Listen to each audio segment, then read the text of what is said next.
The respiratory airways are the tubes that conduct air between the atmosphere and the alveoli, namely the nasal passage, the pharynx or the throat, which is a common passageway for food, water and air, the larynx or the voice box with its vocal folds, the trachea, right and left bronchi, each of them enter one of the lungs, the bronchioles, and finally the alveoli.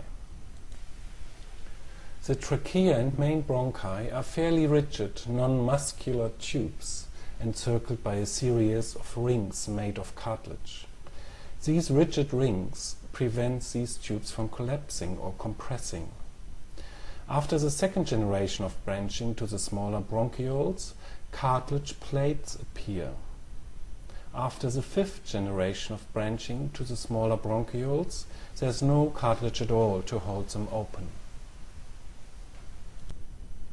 In the walls of the smaller bronchioles there is smooth muscle, innervated by the autonomic nervous system. The walls of the trachea and bronchi do not contain any muscle. Ventilation of each cluster of alveoli is regulated by the smooth muscles in the bronchiole walls. The wall lining of the smaller airways or bronchioles are sensitive to certain hormones and local chemicals.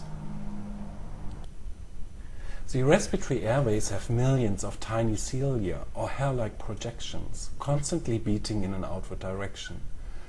The airways are also coated with a thick layer of sticky mucus. This mucus sheet, laden with any inspired particle debris, for example dust that adheres to it, is constantly moved upward to the throat by this moving staircase of cilial action. It's called the mucus escalator. Dirty mucus is spit out or in most cases swallowed without awareness. It is part of the respiratory system's defense mechanism against inhaled particle matter, and it is also an important defense against bacterial infections, as many bacteria enter the lungs on dust particles.